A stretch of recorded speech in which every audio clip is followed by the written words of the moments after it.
August 27 28 ഒരമ്മയെയും മകനെയുമാണ് സഭാഗാത്രം പ്രാർത്ഥനയോടെ ഓർക്കുക.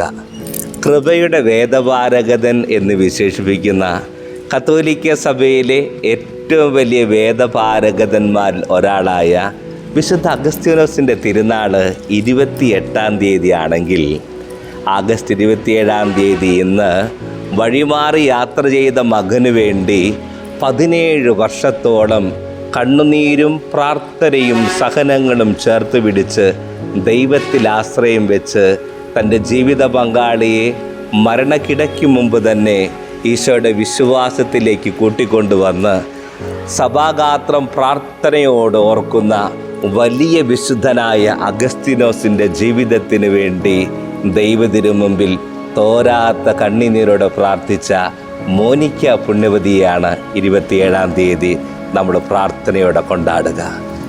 വിശുദ്ധരിൽ വിശുദ്ധനും പണ്ഡിതരിൽ പണ്ഡിതനുമായ ഈ വിശുദ്ധാത്മാവിൻ്റെ ജീവിതം ദൈവം മാറ്റിമറിക്കുന്നത് എത്രയോ മനോഹരമായിട്ടാണ്.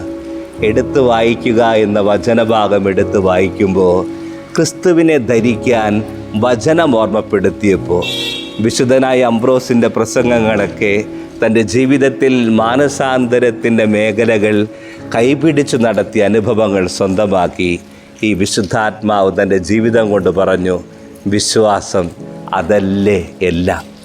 എത്ര സുഹൃതമാണല്ലേ മക്കൾക്ക് വേണ്ടി കരങ്ങൾ കൂപ്പി കണ്ണീരോടുകൂടി അവിടെ തിരിച്ചുവരവിന് വേണ്ടി പ്രാർത്ഥിക്കുന്ന അപ്പനും അമ്മയൊക്കെ എത്ര അനുഗ്രഹമാണല്ലേ. ആ പ്രാർത്ഥനയിലൂടെ ദൈവം ഒരുക്കിയ വലിയ കൃപയുടെ നിറവാണല്ലോ വേദപാരംഗതനായിട്ടുള്ള വിശുദ്ധാത്മാവായ വിശുദ്ധ അഗസ്തീനോസ്. നമുക്കും പ്രാർത്ഥിക്കാം.